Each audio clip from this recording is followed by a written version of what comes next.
فرشتے نے بچوں کی جان کیسے بچائی؟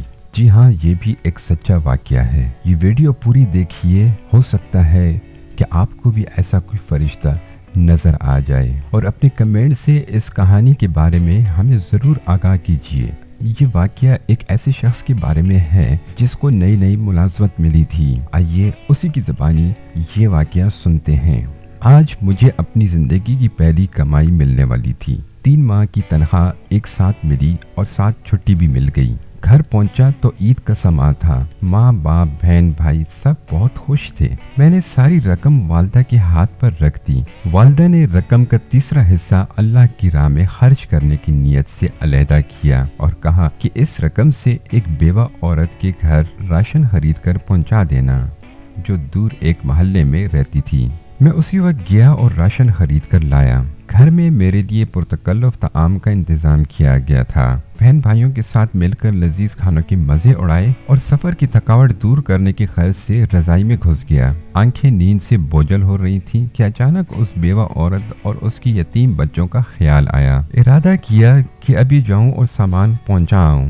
طبیعت میں سستی تھی، سوچا کل پہنچا دوں گا، لیکن بعد میں خیال آیا میں تو پرتکلف کھانے کا مزہ لے چکا، کہیں وہ بچے بھوکے نہ ہوں۔ اسی وقت لحاف سے نکلا، ایک چادر اوڑی، تھیلا کاندھے پر رکھا اور اس کے گھر کی طرف نکل پڑا۔ شدید سردی تھی، دھند بھی زیادہ تھی اور بھاری تھیلا اٹھانے میں بھی کچھ دقت ہو رہی تھی۔ ایک دور محلے میں اس عورت کا گھر تھا۔ اس کا شوہر مزدوری کرتا تھا اور 4 بچے تھے۔ ایک ناگہاں حادثے میں شوہر کی موت ہو گئی اور اب اس کے یتیم بچوں پر دست شفقت رکھنے والا کوئی نہ تھا۔ قسمت بھی بہت ستم ظریف ہے۔ خیالات کا ایک سمندر لیے اس بیوہ عورت کے گھر کے باہر پہنچا۔ گھر کیا تھا بلکہ ایک ڈربہ تھا۔ ایک کمرہ، چھوٹا سا صحن اور ایک خمیدہ سی 4 دیواری تھی۔ دروازہ کھٹکھٹایا تو ایک 5 سالہ بچی باہر آئی، جس کے چہرے پر پریشانی، خوف اور بھوک نمایاں تھی۔ میں اس کے چہرے کو تکے جا رہا تھا اور دل میں دعا کر رہا تھا کہ اللہ کسی بچے پر ایسا وقت نہ لائے۔ اس بچی نے ایک پرانا سا جوڑا پہنا ہوا تھا اور شدید سردی میں ایک پھٹی پرانی جرسی پہنی ہوئی تھی۔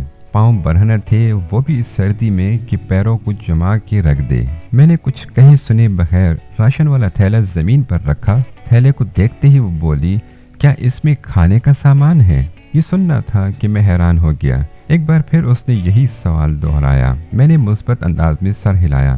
وہ بچی خوشی کے مارے چیختی چلاتی ماں کی طرف بھاگی اور یہ کہے جا رہی تھی، امی فرشتہ آ گیا، امی فرشتہ آ گیا۔ اور پھر 2 اور چھوٹے بچے خوشی کے مارے دروازے پر دوڑے چلے آئے، کبھی مجھے دیکھتے کبھی اس تھیلے کو، اور خوشی سے لوٹ پوٹ ہوئے جا رہے تھے۔ میری آنکھوں سے آنسو رواں ہونے لگے، ہونٹ کپکپا رہے تھے اور جسم میں ایک سرد لہر سی دوڑ رہی تھی۔ یا اللہ، یہ کیا ماجرا ہے؟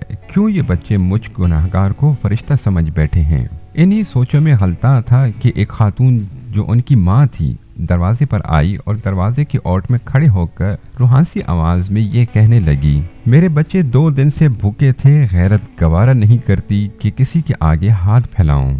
میرے مرحوم شوہر بھی محنت مزدوری کرتے تھے مگر کبھی کسی کے آگے ہاتھ نہ پھیلایا تھا۔ ان کے چلے جانے کے بعد ان بچوں کی دیکھ بھال کرنے والا کوئی نہیں۔ رشتہ داروں نے ہاتھ کھینچ لیے ہیں اور محلے والے بھی مدد نہیں کرتے، مگر کبھی کبھی آپ جیسے نیک دل لوگ مدد کر دیتے ہیں۔ میں 2 دن سے بچوں کو یہ کہہ کر بہلا رہی تھی کہ ایک فرشتہ آئے گا اور ہمارے لیے کھانا لے آئے گا، اسی لیے یہ آپ کو فرشتہ سمجھ بیٹھے ہیں۔ اس عورت نے اللہ کے حضور شکرانے کے چند کلمات ادا کیے، مجھے ڈھیر ساری دعائیں دیں اور شکریہ ادا کیا۔ میں وہاں سے واپس ہو لیا۔ آنسو رکنے کا نام نہیں لے رہے تھے۔ زندگی میں کبھی خود کو اتنا پرسکون محسوس نہیں کیا جتنا آج کر رہا تھا، اور اندازہ لگایا کہ ایک بے بس انسان کی مدد کرنے سے جو روحانی سکون ملتا ہے وہ کسی اور کام میں نہیں۔ ہمارے ارد گرد ایسے بہت سے غربا ہوتے ہیں جو مستحق ہونے کے باوجود کسی کے آگے ہاتھ نہیں پھیلاتے، مگر مدد کرنے والے ہاتھوں کے منتظر ضرور رہتے ہیں۔ 2 وقت کی روٹی ہی ان کا کل جہاں ہوا کرتی ہے۔ ایسے لوگوں کی مدد کرنی چاہیے، چاہے وہ 1 وقت کا کھانا ہی کیوں نہ ہو۔ گھر آیا تو ماں نے پوچھا، بیٹا اتنی رات کہاں چلے گئے تھے بنا بتائے؟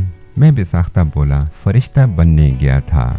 تو دوستو، ارد گرد نظر ڈالیے، ہو سکتا ہے کہ آپ کے ارد گرد بھی ایسے یتیم بچے آپ جیسے فرشتے کے منتظر ہوں۔ اگر آج کی سٹوری آپ کو پسند آئی ہو، لائک کیجئے، شیئر کیجئے